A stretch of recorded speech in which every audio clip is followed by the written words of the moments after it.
ఇప్పుడు లైవ్ చూద్దాం. ఎంతమందిని చంపేస్తున్నారు మీరు? సింహాచలంలో గోడ కట్టించారంట. గోడ ఎవరు కట్టించారయ్యా?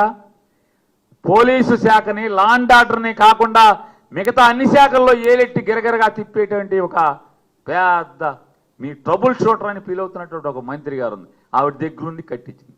ఆ గోడ ఏదో వాళ్ళు కడుతున్నప్పుడు పడినా బాగుండేది, పరిశీలన చేస్తాకు వచ్చినప్పుడు బాగుండేది, రాష్ట్రానికి దరిద్రం వదిలేదు. ఇవాళ చచ్చిపోతే మీకు బాధ్యత లేదా? కాంట్రాక్టర్ బాధ్యత. తిరుపతిలో దర్శనానికి క్యూల్లో టికెట్లు ఇచ్చేదానికి తొక్కిసలాట్లో తిరుపతిలో అసూలు బాయటమా? 30 మందా ఎంతమంది? 9 మంది. 9 మంది ప్రాణాలు గాలిలో కలిసినాయి. అంటే దేవుడి దర్శనానికి వస్తే వాళ్ళని సరాసరి దేవుడి దగ్గరికి పంపించినటువంటి చరిత్ర మీ పరిపాలన. నిన్నగాక మొన్న గుడిలో చచ్చిపోతే ప్రైవేట్ గుడి అంటే, అరే రాష్ట్రంలో లా అండ్ ఆర్డర్ మీ నాన్న దగ్గర ఉందయా? సిగ్గు లేకుండా మాట్లాడుతున్నారు ప్రైవేట్ గుడి అని. చంద్రబాబు 75 ఏళ్ళు చంద్రబాబుకి సిగ్గు లేదు ఆ మాట దాకి. ఎంపటి తిరిగే మంత్రులకి సిగ్గు శరం లేదు. ప్రైవేట్ గుడి అయితే ఏంటి, ఏ గుడి అయితే ఏంటి? లా అండ్ ఆర్డర్ మీద కాదా ఈ రాష్ట్రంలో? అరే ప్రజలు ఏకాదశి రోజు దైవ దర్శనం కోసం కాశీబొగ్గులో తండోపతండాలుగా బయలుదేరుతుంటే మీ పోలీసు వ్యవస్థ ఏం చేస్తుంది? మీ పోలీస్ స్టేషన్లు ఏం చేస్తున్నాయి? మీ సిఐలు, డిఎస్పీలు, డిఐజీలు, ఎస్పీలు ఏం చేస్తున్నారు? వైసీపీ వాళ్ళ మీద తప్పుడు కేసులు పెడుతుంది తప్పితే ఏం చేస్తున్నారు మీరేం చెప్తున్నా? తెలీదా మీకు? చచ్చిపోతే ప్రైవేట్ గుడా? మరి లా అండ్ ఆర్డర్ మీకెందుకు? మాకు ఇచ్చేయండి. అయితే జగన్మోహన్ రెడ్డికి చూపిస్తాడు.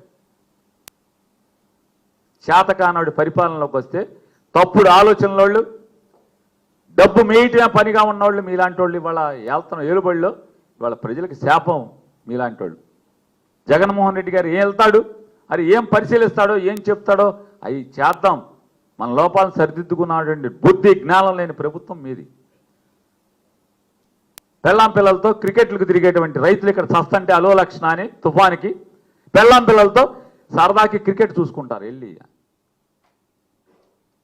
అధికారం ఉంటే అమిత్ షా కోడికి ఏంటి, కొండ మీద కోర్టు కూడా సావాసం చేస్తుంది. అమ్మ మీరు పెద్ద గొప్పళ్ళు పోటుగాళ్ళలాగా క్రికెట్లో మీరు ఆడిచ్చామని చెప్తారు. మీరు లేకపోతే క్రికెట్ లేదు ఈ భారతదేశంలో.